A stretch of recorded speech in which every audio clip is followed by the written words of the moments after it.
1947 से सन 1919 तक, अरे 2019 तक उस गांव में बिजली का खंभा नहीं था। और जब से योगी जी सरकार आई है वहाँ बिजली जाके देखिए चमचमा रही है। विचार करने का मंथन है, इस पे आप विचार करिए ना, काहे ऐसा बोले। नमस्कार दोस्तों, आप देख रहे हैं देहाती क्रिएटर मुकेश यादव के साथ, और अभी हम मौजूद हैं जौनपुर में टीडी कॉलेज में, जहां पे माननीय मुख्यमंत्री योगी आदित्यनाथ जी और रक्षा मंत्री राजनाथ सिंह जी आए हैं। यहाँ पे बूथ अध्यक्ष सम्मेलन यहाँ पे संबोधित कर रहे हैं काशी क्षेत्र में आकर वो लोग, और ये रणनीति बना रहे हैं कि हमें 2022 में किस तरह से उत्तर प्रदेश पे फतह हासिल करना है। और यहाँ पे आप देख सकते हैं कि इतनी सारी पब्लिक है, इतना भीड़ जमा हुई है, और कुर्सियाँ भी खाली यहाँ आपको नज़र आ रही हैं। यहाँ पे कुर्सियाँ भी खाली नज़र आ रही हैं। जितना आंकड़ा होगा शायद लोगों को वहाँ उतनी भीड़ नहीं है पर्याप्त यहाँ पे। और यहाँ पे कुछ लोग हैं, इनसे हम बात करना चाहेंगे और ये समझने की कोशिश करेंगे कि 2022 में क्या कुछ कर पाएगी भारतीय जनता पार्टी। बताइए, 2022 में भारतीय जनता पार्टी कहाँ तक पहुँचेगी? 2022 में पूर्ण बहुमत की सरकार बनेगी भारतीय जनता पार्टी का।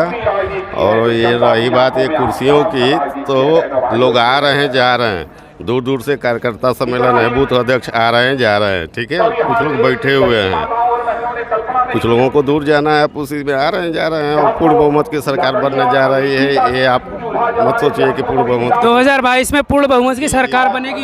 जी 2022 में पूर्ण बहुमत की सरकार बनेगी। अभी हम आपको बता देते हैं, 2 दिन पहले की बात है, नोएडा में एयरपोर्ट बनने जा रहा है, जो शिलान्यास किए वहाँ पे भारतीय जनता पार्टी के नेता।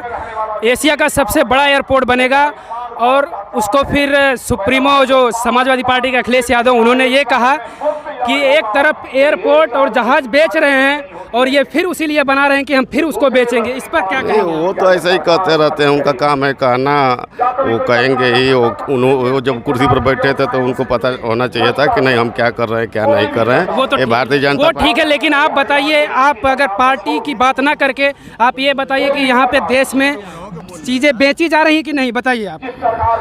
कहाँ बेची जा रही है? जो बेचने की चीज़ होगी वो तो बेची ही जाएगी ना।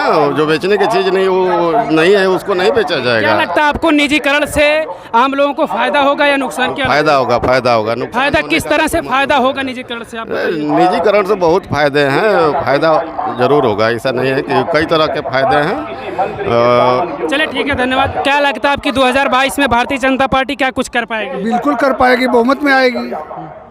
बहुमत में आएगी अब की बार? बिल्कुल आएगी। वो ये कह रहे हैं कि बहुमत में आएगी, और समाजवादी पार्टी कह रही है कि हम 350 प्लस करेंगे अब की बार।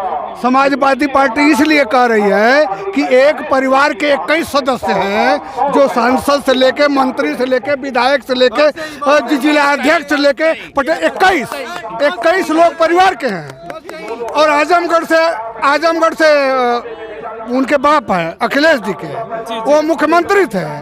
शिवपाल से लेके राम गोपाल से लेके उनके चाचा से लेके भतीजा से लेके बहू से लेके बेटी से लेके नाना से लेके नानी से लेकर के सर, ये समाजवाद नहीं है, यह परिवारवाद है। और इस परिवारवाद को तोड़ने के लिए भारतीय जनता पार्टी कृत संकल्प है। और बेचने की जहाँ तक आपने सवाल किया है, एक प्राइवेट बस जो हर आदमी के दरवाजे उतारती, सरकारी नौकरियों का ये हाल हो गया है कि 80,000 तनख्वाह मिलने वाला पैर पर पैर रखकर बैठा हुआ है, और प्राइवेट में 2,000 रुपए की नौकरी करने वाला। इसका जिम्मेदार कौन? आखिर इसका जिम्मेदार क्यों है? कि क्योंकि सरकारी लोग काहे नहीं काम कर रहे हैं? सरकार को दबाव बनाना चाहिए ना। यह सरकार की जिम्मेदारी तो है, लेकिन जिम्मेदारी एक और है। जो हमारा जनरेशन है, वो आज की जनसंख्या जितनी बढ़ी हुई है उस हिसाब से हमारे पास संसाधन नहीं बन पाया। जो जिम्मेदार है वो 70 साल के लोग जिम्मेदार हैं। 2 साल और 8 साल की सरकार भाजपा नहीं है। क्यों? अगर हम प्रधानमंत्री हैं, देश के आप हैं, तो आपकी ये जिम्मेदारी होती है कि देश में कैसी व्यवस्था, कैसी 70 साल आपने इस देश पर राज किया, हमको 10 साल मिला है, तो हमको कम से कम 35 साल दीजिए,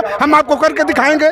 10 साल में हम जिम्मेदार नहीं हैं। आज के ज़माने में इतनी टेक्निक इतना आगे है। हाँ जी डिजिटल इंडिया की बात करते हैं। हाँ जी। आप कह रहे हैं 35 साल आपको समय चाहिए देश को आगे ले जाने के लिए। 35 साल समय चाहिए, इसलिए चाहिए। अगर आप पुराने समय से बराबरी करें, कंपेयर करें अब की, तो आपको 35 साल समय चाहिए। इसलिए चाहिए समय रहेगा तभी तो काम। इसलिए चाहिए कि मैं आपको बता दूं, मैं अपने गांव की बात बता दूं कि सन 1947 से सन 1919 तक, अरे 2019 तक उस गांव में बिजली का खंभा नहीं था।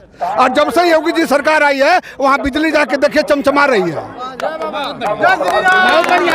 47 साल से अब तक ये सत्य बात मैं बता रहा हूँ। अगर झूठ बात हो तो हमारा नाम नोट करिए, हमारा गांव नोट करिए।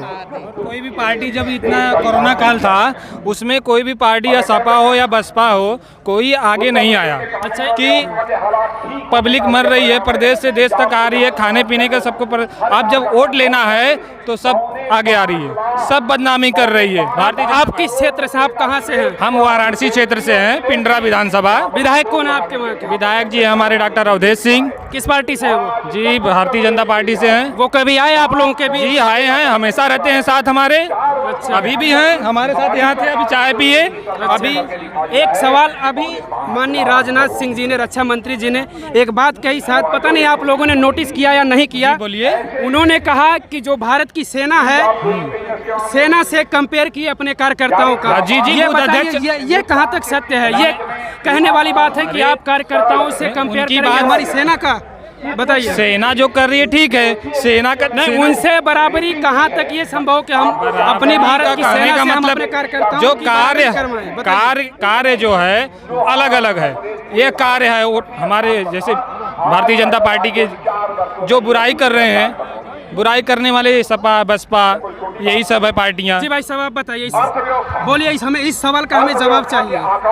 बोलिए, बोलेंगे आप? बोलिए आप बताइए। अभी आपने सुना ना कि माननीय राजनाथ सिंह जी ने कहा कि जो भारत की सेना है, ये विचार करने का मंथन है, इस पे आप विचार करिए ना, काहे ऐसा बोले? उसको बताइए, विचार आप करने का हमको बताइए। आप विचार विमर्श करिए ना। ये आप विचार हमको करने का हुआ बताइए, है। ये आपका नहीं, विचार आप क्या है? आप क्या मीडिया सोचते वाले हैं? आप स्वयं समझिए क्या दिक्कत नहीं है। नहीं, हम आपसे जानेंगे। ये आप नहीं, भारतीय जनता पार्टी के हमारे कार्यकर्ता हैं, हमारे आप बूथ बता ही रहे अध्यक्ष हैं। हैं, तो आप समझिए कि क्यों बता रहे हैं।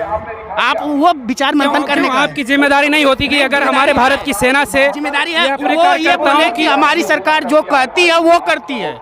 ये आप नहीं सुने? हम वो सब सुने हैं। जो सुने तो वही बात है, ये विचार करने का है। ये इस पे ये सब्जेक्ट विचार विमर्श करने का अच्छा है। चलिए ठीक है। हाँ। एक सवाल हम और आपसे दूसरी पूछते बात, हैं। एक सवाल और दूसरी बात, आप जो बोले हैं ना कि नहीं क्या होगा 2022 में, 2022 का परिणाम निकलेगा और वो आप स्वयं देखेंगे कि क्या इसका क्या वो तो सब देखेंगे। नतीजा है। जी जी और कुछ ये नतीजा भी वो आएगा और दिखाई देगा और स्वच्छ एवं जो सब सच्चाई के साथ दिखेगा। एक बात और, मेरा एक सवाल जी। कि समाजवादी पार्टी ये दावा करती है जी। कि हमने जो शिलान्यास किया जिस काम का, हाँ। उसी का ये भारतीय जनता पार्टी के नेता वो उसका कौन सा नया उद्घाटन मतलब करके वो ये ठीक अपना है, वो काम सही बता रहे किए, हैं। वो सही किए, वो मतलब जो कुछ भी किए, शिलान्यास किए, इसके लिए हम समझ रहे हैं और देख भी रहे हैं कि शिलान्यास किया है। जी, वो कहते हैं शिलान्यास हमने किया, ये हमारा काम ही बताकर, अपना काम बताकर उद्घाटन कर रहे हैं। नहीं, कोई नया काम करके दिखाएं। नहीं, नया काम करके दिखाने ना दिखाए। राम मंदिर का काम का उसने शिलान्यास किया था। ये मोदी जी और 370 का हटाने वाला काम क्या वो मतलब सपा के वो किए थे क्या? अच्छा आप बताइए, सरकार से आप उम्मीद क्या करते हैं? कोई भी सरकार, अच्छा उम्मीद है। कोई नहीं, भी सरकार चाहे कोई जो भी सरकार, कोई भी सरकार 2022 उम्मीद क्या में करते हैं? 2022 में बीजेपी आएगी, पूर्ण बहुमत के साथ आएगी। जी, ये हम हाँ, कमल खिलेगा।